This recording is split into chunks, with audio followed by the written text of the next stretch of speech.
This channel does not promote any violent, harmful, or illegal activities. All content provided by this channel is meant for an educational purpose only.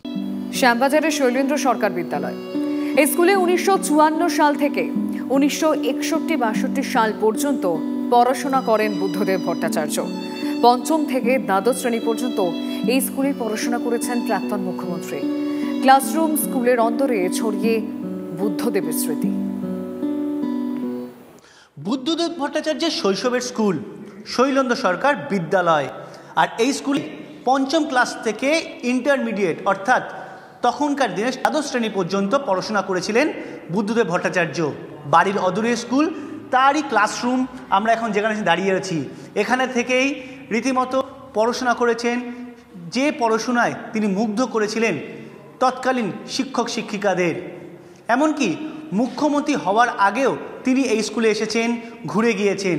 এমনকি মুখ্যমন্ত্রী হওয়ার পরেও তিনি এই স্কুলের ঠিক চারতলায় একটি লাইব্রেরি আছে, সেখানে এসে দীর্ঘক্ষণ সময় কাটান এবং স্মৃতিচারণা করেন। সমস্ত প্রোটোকলকে মানে দূরে সরিয়ে তিনি এসেছিলেন এবং ক্লাসরুমে ঢুকে পুরনো সেই স্মৃতিচারণ করছিলেন, যে বিভিন্ন ক্লাসে ঢুকে নস্টালজিয়া একটা তার মধ্যে একটা ঘিরে ধরেছিলেন। শিক্ষকরা যারা জানালেন যে ঠিক সেকেন্ড বেঞ্চে বসেই তিনি পড়াশোনা করতেন, সব বিষয় তার যথেষ্টই আগ্রহ ছিল এবং এই স্কুলেই বিভিন্ন কৃতি ছাত্ররা বেরিয়েছেন বুদ্ধদেব ভট্টাচার্যের মতোই। আর সেই স্কুলে আজ যখন খবর আসে যে তাদের স্কুলে কৃতি ছাত্র প্রয়াত হয়েছেন, স্বাভাবিকভাবেই কিছুটা হলেও তারা শোকাহত হয়ে পড়েন। ক্যামেরায় কল্যাণ মণ্ডলের সঙ্গে সায়ন্ত ভট্টাচার্য, TV9 বাংলা, কলকাতা।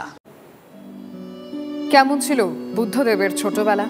ক্রিকেটের প্রতি কেমন ছিল অনুরাগ? স্কুল থেকে কলেজ দীর্ঘ সময় একসঙ্গে কাটিয়েছেন। মনের কোনায় বহু স্মৃতি, ভারাক্রান্ত মনে স্মৃতির ঝাঁপি উজাড় করলেন বুদ্ধবাবুর বাল্যবন্ধু। বুদ্ধদেব ভট্টাচার্যের একেবারে ছোটবেলার বন্ধু, স্কুলের সহপাঠী। একসাথে স্কুলের বারান্দায় দাপাদাপি, ক্লাসে দাপাদাপি, খেলাধুলা, পাড়া, সেখান থেকে একবারে কলেজের গণ্ডি। যদিও কলেজ আলাদা হয়ে গিয়েছিল, বুদ্ধদেব ভট্টাচার্য পড়তে গিয়েছিলেন প্রেসিডেন্সিতে এবং তার বন্ধু তপন ভট্টাচার্য তখন কলেজে ভর্তি হয়েছিলেন স্কটিশে। কিন্তু বন্ধুত্ব রয়ে গেল পড়াশোনার সূত্র এবং খেলাধুলা অন্যান্য কাজকর্মের সূত্রে। সেই তপন ভট্টাচার্য ছোটবেলার কি কথা মনে পড়ছে তার? তপনবাবু জিজ্ঞাসা করবো যে স্কুলে পড়তেন, মানে কবে পরিচয়? পাড়ার ছেলে ও হিসেবে ওকে যদি বলেন তাহলে আমার পরিচয় বলতে জন্মলগ্ন থেকে নয়, তখন সেন্স হয়নি, কিন্তু বলতেই পারেন। কেননা বাবার যখন মহালয় হতো তখন আমরা খেলাধুলো করতুম, সকালবেলা তো অত বুঝতুম না, খেলাধুলো করতুম। তখন বুদ্ধ ব্যাট করছে, আমরা বল করছি, এইরকম জাতীয় টাইম থেকেই ওই বলতে পারেন 4-5 বছর বয়স থেকেই, শিশু বয়স থেকেই ও আমার ভীষণ বন্ধু। শুধু বন্ধু নয়, তারপর তো স্কুলে গেছি এবং এক সেকশান পেয়ে গেছি 5A2। জ্যোতির্বিকাশ মিত্রকে পেয়েছিলাম আমরা, ধন্য। অক্সনিয়া নেমের মতন ইংরেজি জানতেন উনি।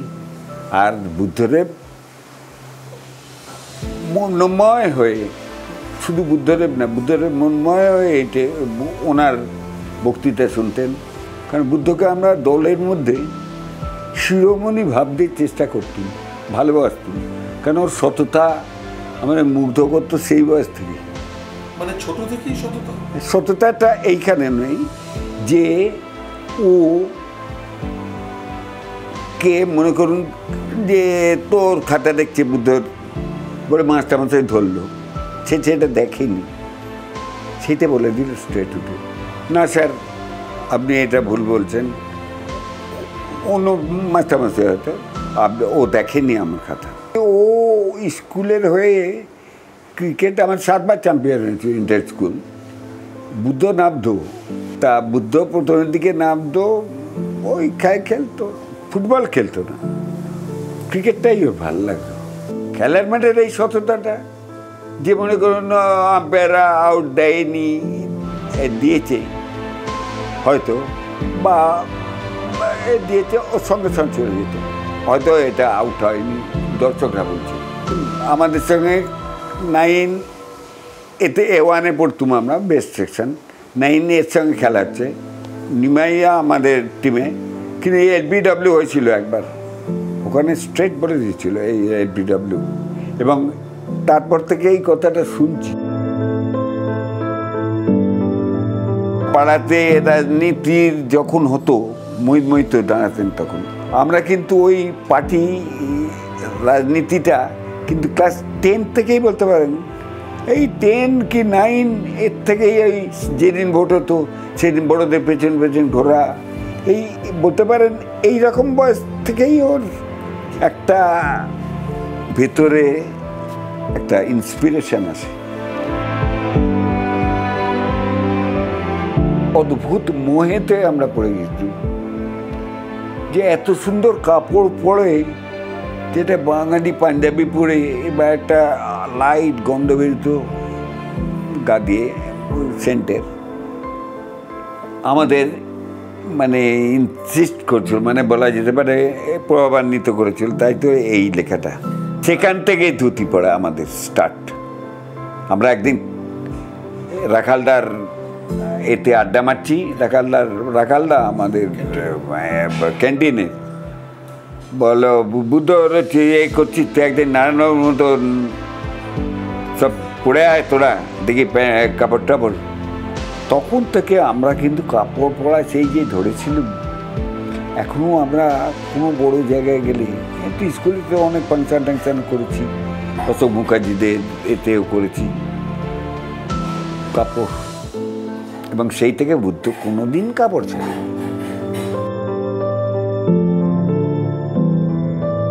সেই বুদ্ধদেব ভট্টাচার্যের স্মৃতিচারণ করতে গিয়ে উঠে এলো তার ধুতি পাঞ্জাবি পরা গল্প, সঞ্জীবনী কেবিনে আড্ডা মারার গল্প, কফি হাউসে আড্ডা মারার গল্প, ধীরে ধীরে রাজনীতির স্রোতে যাওয়া এবং পরিপূর্ণ একজন রাজনৈতিক ব্যক্তিত্ব হয়ে ওঠা, যে ব্যক্তিত্বর প্রথম থেকে শেষ পর্যন্ত একটি শব্দ প্রযোজ্য, তার বন্ধু, তার পরিচিত সকলের, যে সৎ বুদ্ধদেব এবং বাগ্মী বুদ্ধদেব, যিনি কবিতা লিখতেন, নাটক লিখতেন, যিনি অভিনয় করতেন নাটকে, পাশাপাশি অত্যন্ত ভালো বক্তব্য রাখতেন। সব মিলিয়ে এই স্মৃতি নিয়েই রয়েছেন তার বন্ধুরা। TV9 বাংলার জন্য দেবব্রত সরকারের সঙ্গে তন্ময় প্রামাণিক, কলকাতা।